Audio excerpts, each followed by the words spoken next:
Dear friends, as usual, I seek your kind permission to address ourselves as the children of the Divine. That is our true original nature. Though it is not believable today, though it is not understood now, as of today and now, but the reality remains the same. We are the children of the Divine. Either we call it, in the words of made in the image of God, made for the purpose of serving God, Khuda ka banda according to Islamic culture, or we are the pure existence, pure consciousness, and divine ecstatic bliss, Sat Swarup, Chit Swarup, Ananda Swarup Atma. This is our true original nature. Somehow or other, down the line, we have forgotten that. And we feel ourselves as a small, petty human being, full of faults and foibles, follies and frivolities. That is what we are as of today. Vedanta teaches you how to outgrow this hold of ignorance about our true original nature. And it is performable, it is achievable, attainable, doable. It's not a woolly-headed idea, because history proves that there are innumerable number of ordinary humans born to their parents. By educating themselves, exposing to such noble ideas, they have outgrown the limitation of this misidentification, and they have been able to identify themselves as their true original nature. It is a process of evolution, a process of being and becoming. Yesterday, we developed several ideas to rationally and commonsensically convince us that there is nothing namby-pamby, wishy-washy about it. It appeals to my common sense, because I find in history there are people who are identified as men of God, the knowers of the self, so on and so forth. Why can't I be so? Provided I want to be so. So the Vedanta teaches you, based on robust common sense, come out of your narrow groove of identifying yourself what you are not. Rather, lift your sense of identity from here to there. It's a process of being and becoming, process of a gradual evolution by getting rid of the hold of this misconception, and that void that is created by vacating this misconception be filled up with awareness of your true original nature. This is the sum and substance of Vedantic teachings. And it says, this approach based on absolute human experience, this approach is all comprehensive. It is not a denomination. It's a non-denominational denomination. Because we can't think of anything which is non-denominational. So Swamiji used these words. This Vedanta movement, when he first started in San Francisco and New York, Swamiji explained in the Book of Rules or in the Constitution, Though it bears the name of Vedanta, but Vedanta itself is universal in application. It applies to each and every human being. The denominations are nothing else but stepping stones to go beyond the limitations of denomination. A non-sectarian sect, a non-denominational denomination. Why? It is universal in its concept. So in Sanskrit language, Vedanta is spoken of as Sarvajanina Dharma. It is dharma which applies to all. For that matter, you don't need to get rid of your denomination. Make use of that denomination to go beyond it. This is the secret of spiritual life. I start my spiritual life identifying myself with what I am today, my passport identity, and my curricular vitae. That is what I am. That is my identity. But each and every one says, my body. Does anybody say spontaneously, I body? Nobody says so. All of us say, my body.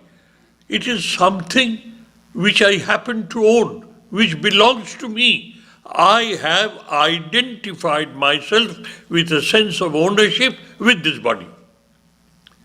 That means I am, from my spontaneous experience, I am something separate from this body. I own it as I own this angavastram of mine. I own this stick of mine. My body. Nobody says I body. My mind, my intellect, my life force, they all belong to me. I am the owner, and I have identified myself with things which are not myself. I own it. Who am I? I am aware I am. That is what I am. Awareness of amness, awareness of existence. I am and the world is. Grammatically, amness is existence, isness is existence. The underlying reality is an eternal existence. Call it as a Holy Ghost, the Spirit, call it Atman or Brahman, it's your choice. Call it Khuda or Ruh, it's your choice. That reality is my true original nature. We spent an hour yesterday establishing this commonsensical, logical approach to the teachings of Vedanta so that we don't go home with this idea Vedanta is a woolly-headed idea, full of superstitions and make-believes. No, Vedanta only tries to teach you to answer this perennial, perpetual question. Who am I? What am I? I keep on speaking about myself. I am, I am, I am.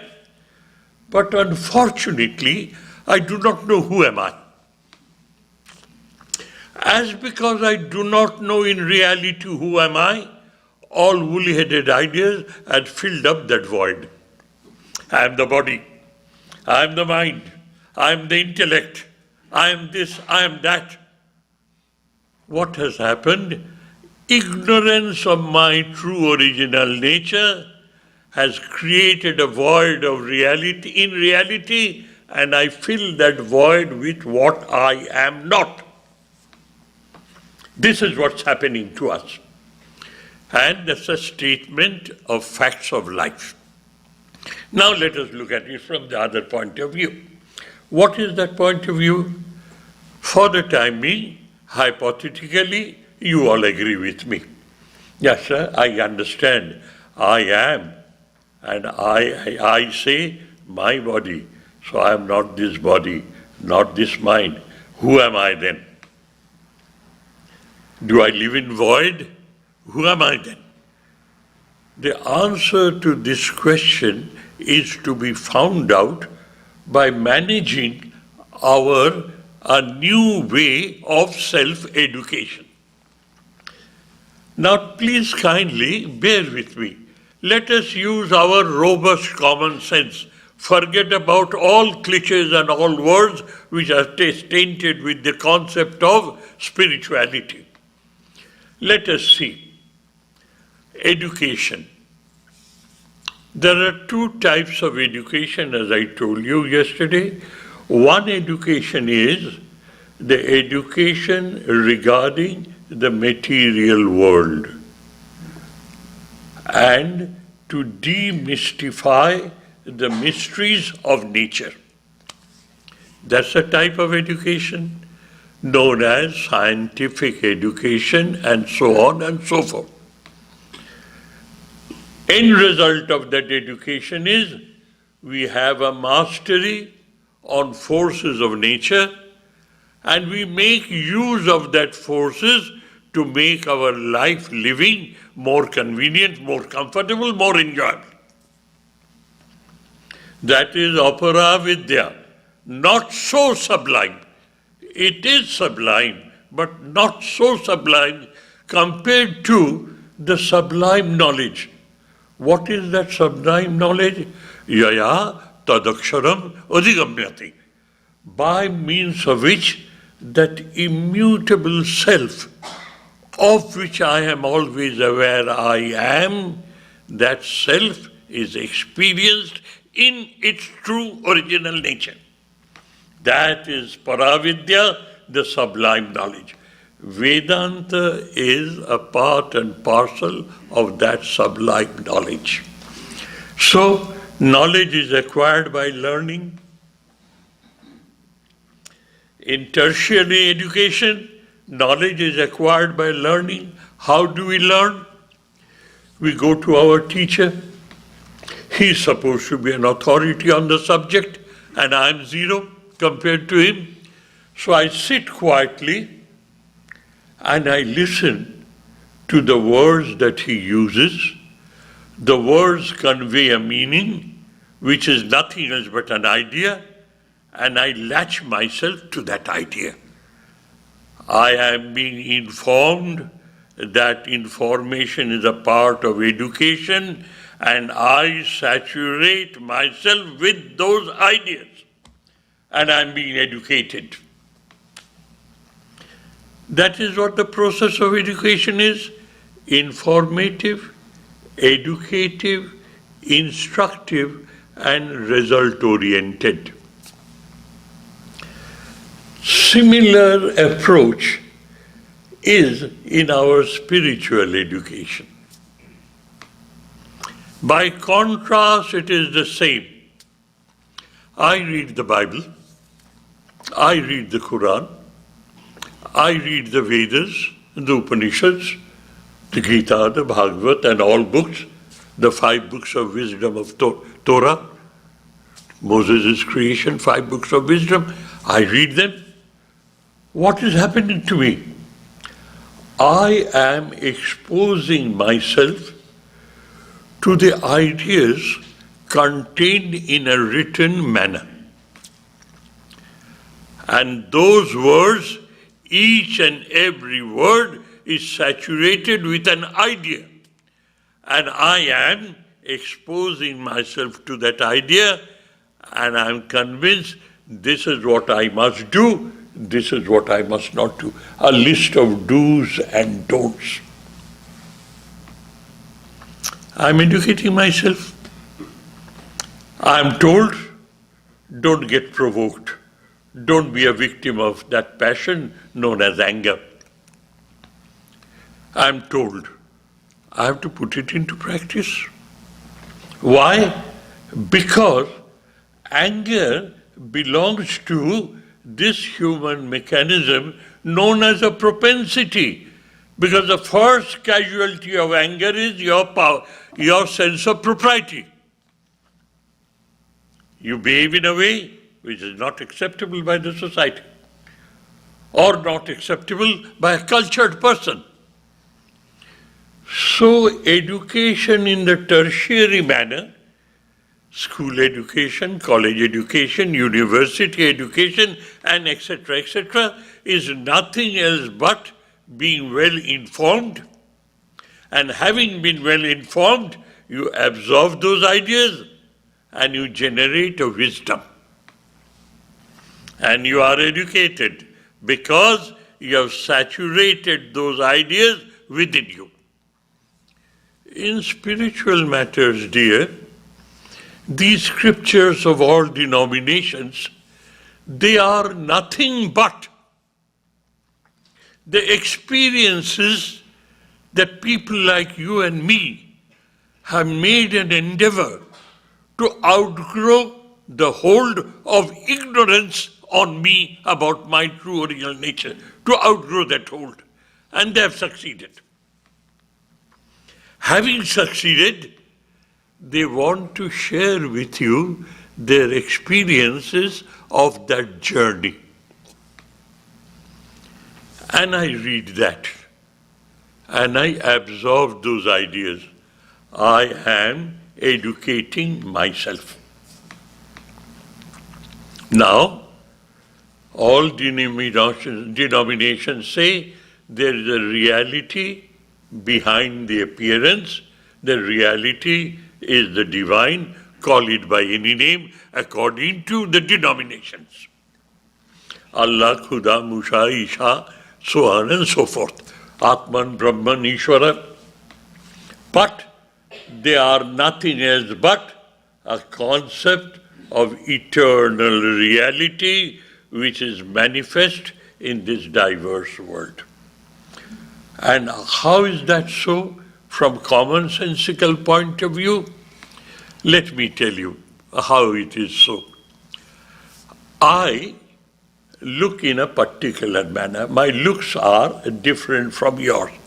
My size and shape is different from yours. I have been christened with a name different from yours. I have certain personality qualities, excellences, certain personality faults. And I have an utilitarian value in this world. Take away these four pillars, what remains is I am. I exist. I am what I am. It was not that I was never. It will never be. I will be not. I am eternal. So you see, the diversity has four pillars to stand upon: name, form, qualities, and utilitarian value. Take away these diversities, the spirit, the essence of existence, the reality is the only reality which is perennial, eternal, infinite, immutable.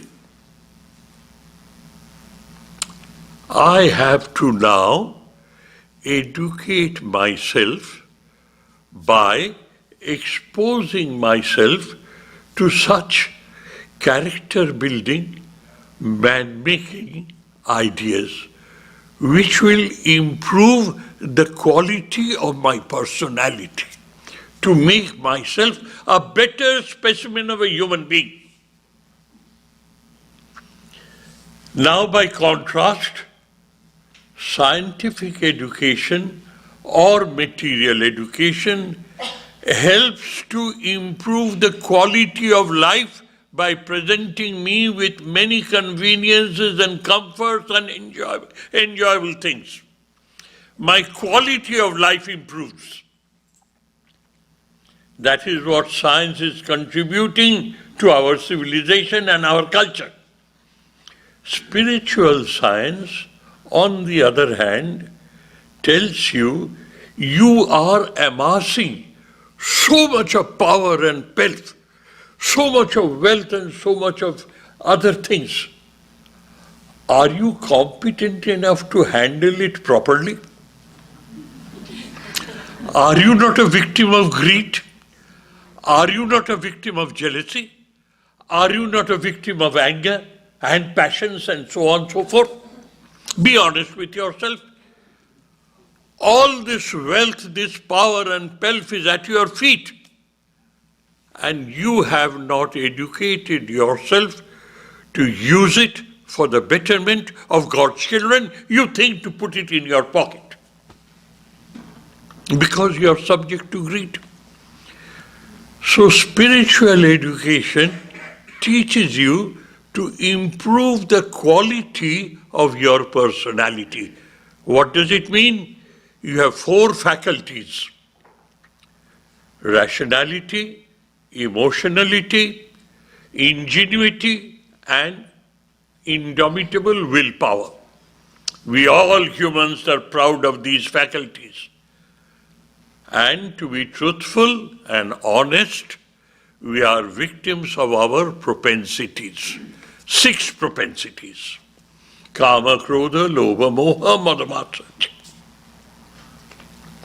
Intense desire, anger, greed, confused thinking, vanity and pride, and jealous of being others' excellence.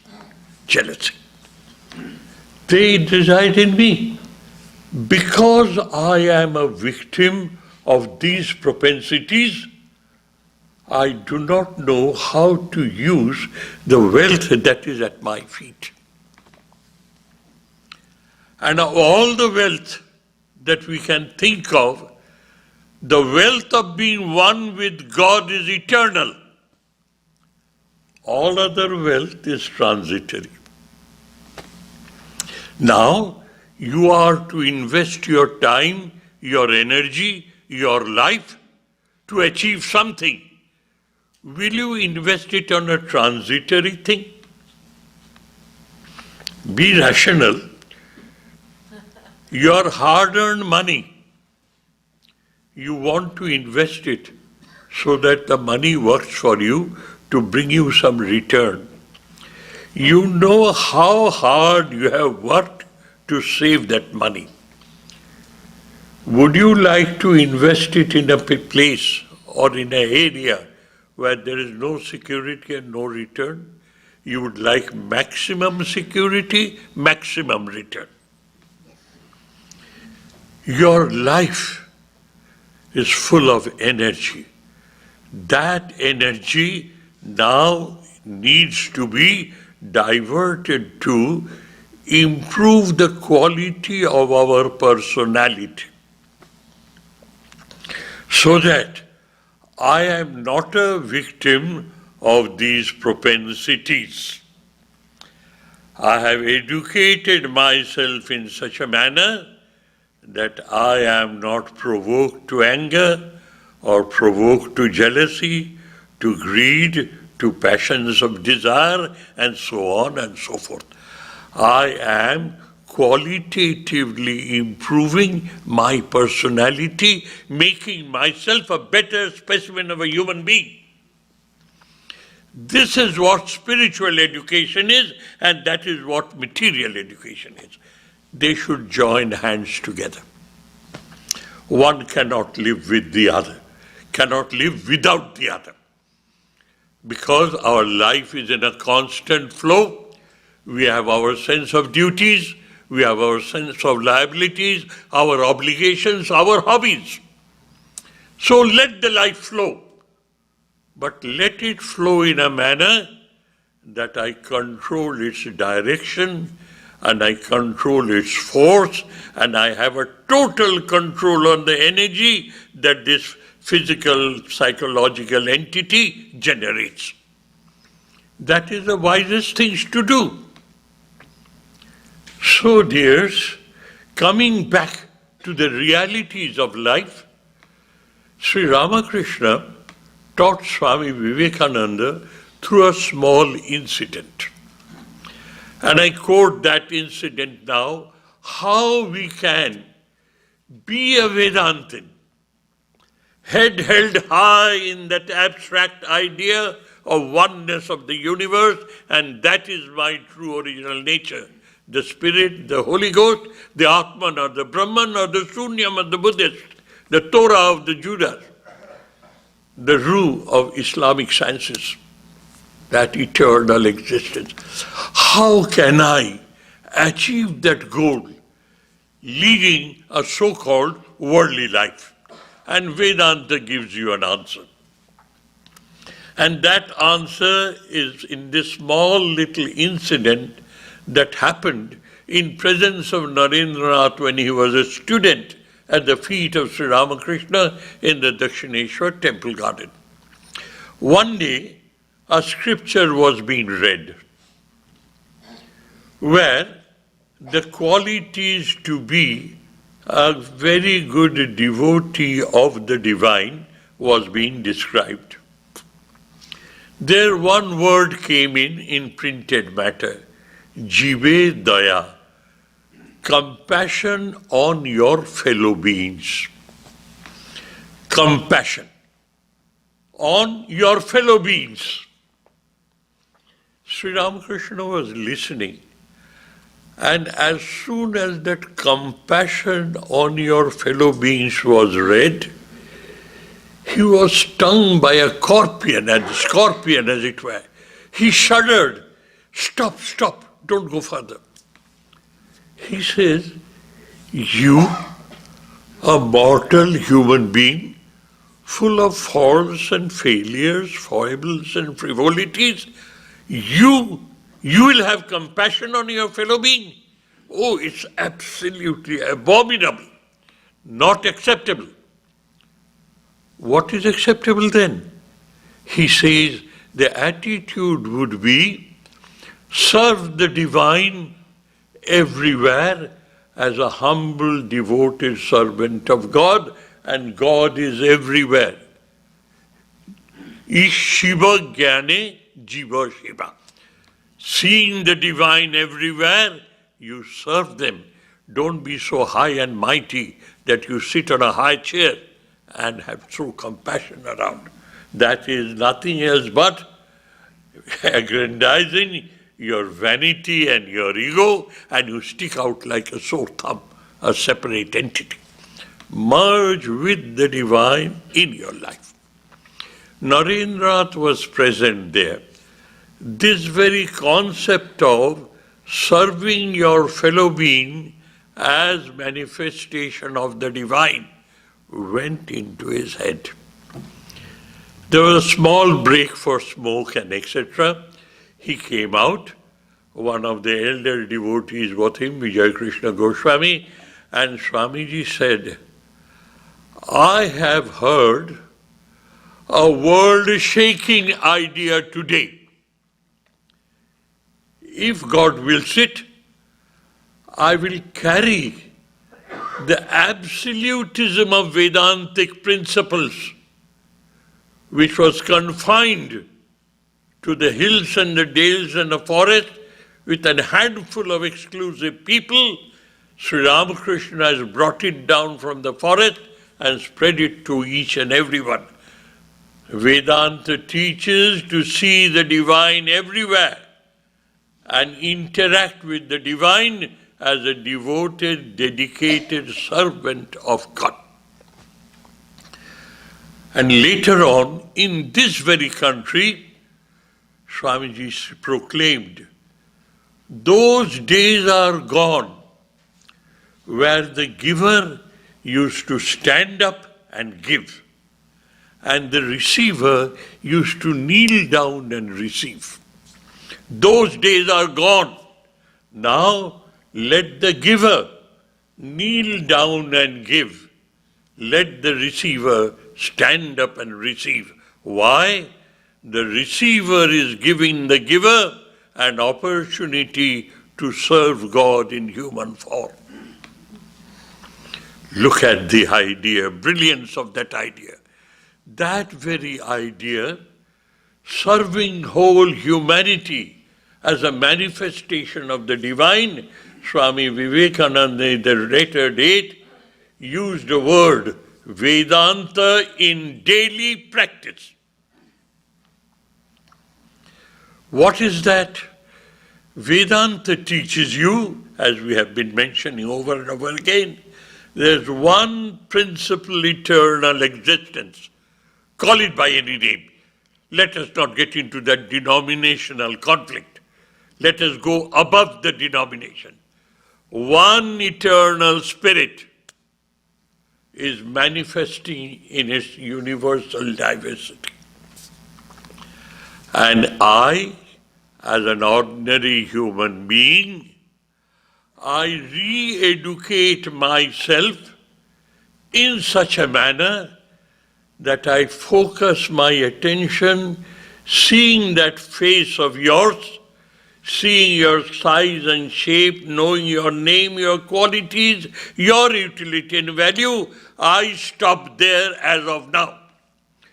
Educate yourself to develop that penetrative attention when I see the spirit residing in you and that spirit resides in me, and we are one and the same, the children of the divine. This has to be practiced in our day-to-day life. How could he practice that? Swami Vivekananda in his later life made it abundantly clear the essence of all religious teachings, and he named it as a philosophy of karma yoga. Karma yoga. What karma is? The performance of your duty. As we are born in this human society, the way we are brought up, we have a built-in understanding. These are my duties of life. There's not a single person under the sun who does not have that sense of duty. Sense of duty, sense of liability, sense of obligation, and also a little freedom, sense of my hobbies. If you analyze your flow of life, you will find these are the directions that your life flows. Unfortunately, nobody has taught me this flow of life need not stop. But there can be an attitudinal correction. The attitude with which I am conducting my flow of life can be corrected. The perspective can be changed. The understanding can be clear. And I continue my flow of life. And while my life is flowing, I build up that attitude in me. My life is flowing in fulfillment of my sense of duty, my sense of liability, my spirit of obligation, and my hobbies. Why don't I, instead of pursuing these as a victim of my thoughts, why don't I change them over as an endless service to the divine? Attitudinal correction. Correction of your attitude. Now let us see what is our attitude as of today. To fulfill my ambition to gain three things: wealth and power and pelf that goes with it, vittaishana, the desire to be wealthy, rich, and all that follows. That is one attitude of mine. Jashaishana, what is that? Let people speak highly of me. Let them appreciate me. Let them admire me. Let them approve me. Let them pick me up at the pedal of being worshipped.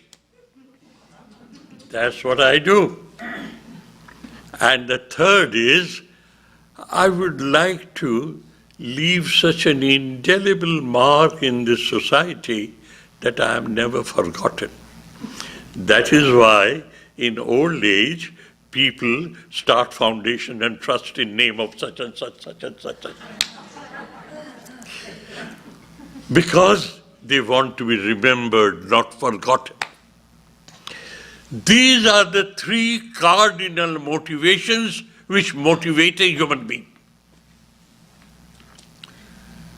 But all of us know it is uncertain whether I'll succeed or not. All of us know. Whether I'll succeed or not is a big question mark. And I'm spending my time, my life energy, and everything in pursuit of something which is elusive. Because nobody is sure whether I'll be rich or not. Even if I'm rich, the stock market crashes. So, let us stop for a while, be a bit commonsensical. I am spending my life's energy, my life's time, to try and achieve something which is not sure. Is it a wise way to invest my energy and life's time? Let us ask ourselves. Whereas, in return, the attitudinal correction comes in now. In return, without chasing after wealth, power and pelf, without chasing after reputation, appreciation, admiration, approbation, without chasing after not being forgotten in this world, why don't I convert my life into an endless reverential interaction with the awareness of presence of the divine in my life? All religions teaches us, all denomination teaches us, God is omnipotent, omnipresent, omniscient. He is everywhere. There's not a speck of space where God is not. There's not an iota of time where he does not exist. All of us believe that. Don't think of denomination. All denominations think that. The highest common factor is God is, and he can be interacted with. So instead of pursuing these cardinal desires of mine, Vitveshana, power and pelf and wealth, Jasheshana, that is reputation, admiration, approbation, and the third is, I leave an indelible mark when the world will not forget me. Let us now think on another way. What is that way? We all know what worship is. Let us be very, very, very commonsensical and smart. No woolly-headed idea is acceptable. We all know what is worship. May I define what worship is? Worship is a well-restrained, disciplined physical activity. You show the light, you show the incense, you show the flower and this, and you offer a physical activity motivated by the awareness of presence of God in a serviceful attitude. I am offering to God. Physical, emotional, rational.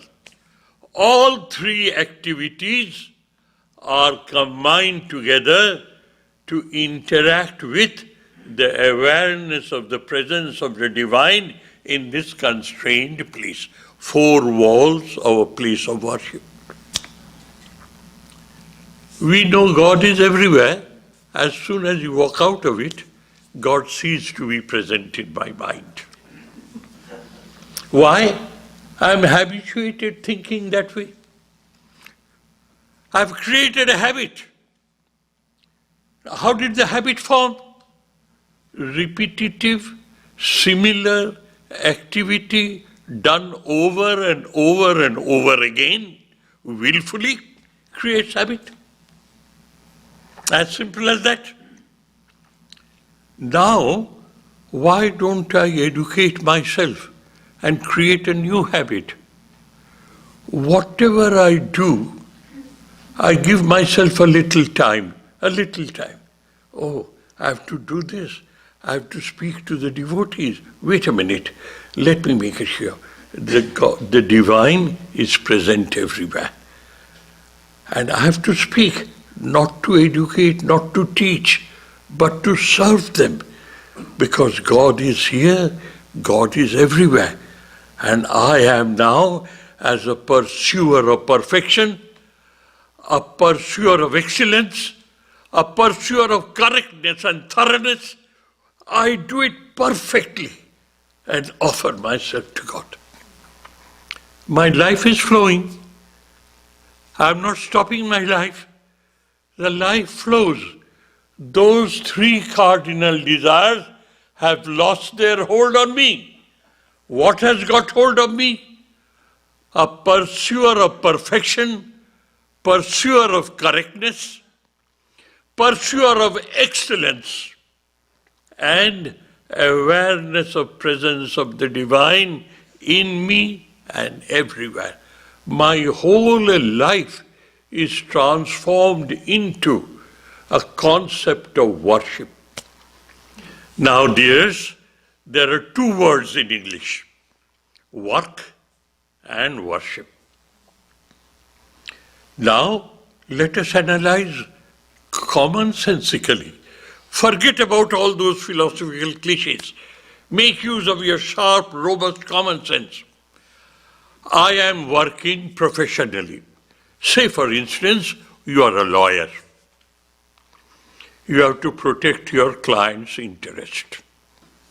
So, you get out your manual of laws and etc., and you read. You are physically active, you are emotionally involved, and rationally absolutely absorbed. That is what the concept of work is. Involvement with physical activity, emotional activity, and rational activity. All professions call for this involvement. What is worship? You stand in front of this altar, and the additional awareness is presence of the divine. You are physically active, you are emotionally involved, and rationally convinced. The difference between work and worship is awareness of the presence of the divine in your life. Now you admit, you have all said, God is omnipotent, omniscient, omnipresent. There's not a speck of space where He is not. There's not an iota of time where He doesn't exist. He is all the time everywhere. Then why confine your concept of worship within the four walls of a place of worship? Why don't you break open these walls? Let the whole world be a place of worship, because there is no speck of space where God is not. It's an attitudinal correction. It emanates from here. I re-educate myself to feel the presence of the divine every moment of my life. And my life is an endless interaction with respect, with reverence, with deep abiding love for my God. And I start interacting with God every moment of my life. The mundane work has been converted into a spiritual activity known as worship. This is the new concept of Vedanta in day-to-day practice, enunciated by this Divine Trinity who lived a life and example, Sri Ramakrishna, Swami Vivekananda, and the Holy Mother Sarada Devi. Sri Ramakrishna was happy to teach, and finally he said, Norain desh bideshe dak padbi, hak padbi, a typical colloquial village idiom. What does it mean? Norain, a time will come, in a stentorian voice, speak to the whole world. That he did. Still doing today. Because before he passed away, what did he say? It may be required that I cast off this body as a disused garment. It may be required I cast off this body as a used garment, so that I can work for all times everywhere, till the world comes to know it is one with God. That is what his mission was. And he's laid his life for that mission, that the world should know it is one with God. How? By converting the mundane karma bhogi life into a life of a karma yogi. There are two words in Sanskrit there, karma bhog and karma yoga. Bhoga means experiencing or suffering. The attitude with which we live, that attitude makes us a slave of mood swings. Like a pendulum we swing between happiness and unhappiness. When my desire is fulfilled, I am happy. When my desire is not fulfilled, I am happy. That's all. And not only that, I curse God for my own stupidity. That is how my life flows. Karma yoga means be in communion with God through the performance of your daily activities. It is an education, dear, and an education which is self-imposed education. I would like to reach that goal, to live in God, with God, for the sake of serving God, that too by the blessings of God, nothing but God in my life. That is the concept of karma yoga. That is, we don't have to change anything, my dear friends. You don't need to be an escapist, you don't need to be a defeatist, you don't need to go in exile, in banishment, in the name of religion. It is right at your door. Only thing is, you have to re-educate yourself to convert your flow of life into an endless spirit of reverential, respectful, deeply loving interaction with the awareness of presence of God in your life. It's not too tall a claim. It's a matter of habit. It doesn't cost you a penny. It doesn't cost you a penny. All it costs you a little alertness, a little awareness that I, from now onwards, will never forget the presence of the divine everywhere, and re-educate myself to develop that attention, that in-depth focus of understanding. When I penetrate your physical form and identify the spirit which resides in you, that very spirit resides here, that very spirit resides everywhere. This is what happens. Deha abhimane galite vigyate paramatmani yatra yatra manojati tatra tatra param padam drishyate. This is from our scriptures. The state that is waiting for you to achieve. What is that state? That state is Deha Abhimane Galite. This body consciousness has disappeared. I have now saturated my whole being with the awareness of presence of the divine, my beloved, my God, my all in life, sonam bonam of life. Deha Abhimane Galite. And I am totally surrendered to him. Thy will be done. I don't exist. I exist because he exists. That is my awareness of my existence. Deha Abhimane Galiti. That is, this body consciousness, this awareness of I am an individual, egocentric, separatist existence, sticking like a sore thumb in this world, that has disappeared. So have I converted myself into a piece of stone or a piece of timber? No. Abhede Vijñate Paramatmani. You have identified yourself with the eternal existence, the divine. He is and I am. His isness is paramount in my life. He is, I am. Abhede Paramatmani.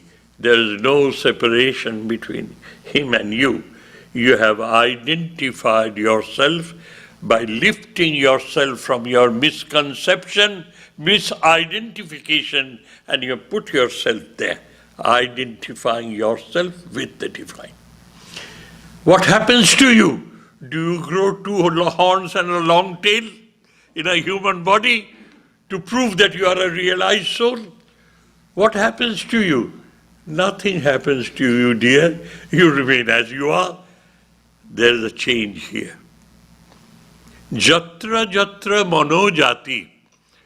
Wherever and wherever your mind grows, your eyes fall, you hear, all your five sense organs, they acquire reactions from the world.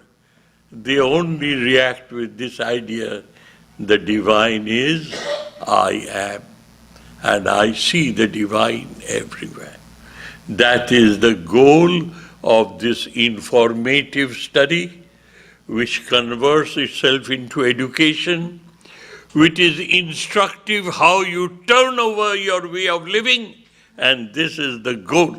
You will be one with God. As Swami says, I will work everywhere for all times to come, till the whole world knows it is one with God. And we can, without moving an inch from our way of life, let the life flow. Only bring in the awareness or presence of the divine in your life. And that solves all problems of humanity. We then can call ourselves the children of the divine. And that is what the Upanishads say. Srinantu Vishve Amritasya Putra Ami Dhamani Divabhyani Tastu. O children of this universe, please kindly listen to me. I have achieved that level of awareness where I have experienced that we are all the children of immortal bliss, Amritasya Putra. And I speak from my own authority. I have experienced that. And with that unstoppable authority of his own experience, he proclaims to the world, don't think yourself a sinner. Don't you think yourself a frail, weak human being. The potential divinity is already within you. All you need to do is to manifest that divinity which is already within us. Vedanta in practice in the form of karma yoga to transform our life from a mundane flow of life, egocentric expectations from the world. Please convert it into an endless service to the divine. And the process of divinization is nothing else but process of saturating your own being. As sugar is saturated, water is dissolved in water, and water gets totally saturated with sugar. Sugar is not seen, the water is sweetened. You saturate your personality with the awareness of the presence of the divine every moment of your life. That is why the meditative part of life and the active part of life must join hands together. You meditate undisturbed, always being aware of the presence of the divine within you. And having achieved that, you see the divine in your workplace. Don't sit on judgment, don't say who is wicked, who is wrong, who is bad, who is good. Have that samadarshi, that is, have the same attitude. It is God's world, He is playing His game, and I am a spectator of that game, a part of God's play. This, dear, is the end of pursuit of Vedanta philosophy, in practice, converting your life into an endless worship of the divine instead of endless pursuit of transitory, ephemeral goal. Thank you, dears. Thank you ever so much. Oh no, it's not required. It's not required. Don't disturb the ambience of the place. What I wanted to tell you, may the blessings of the divine be endlessly showered on all of us so that we can be worthy vehicles of translating the noble philosophy of Vedanta into our day-to-day practice and enjoy indescribable divine ecstatic joy.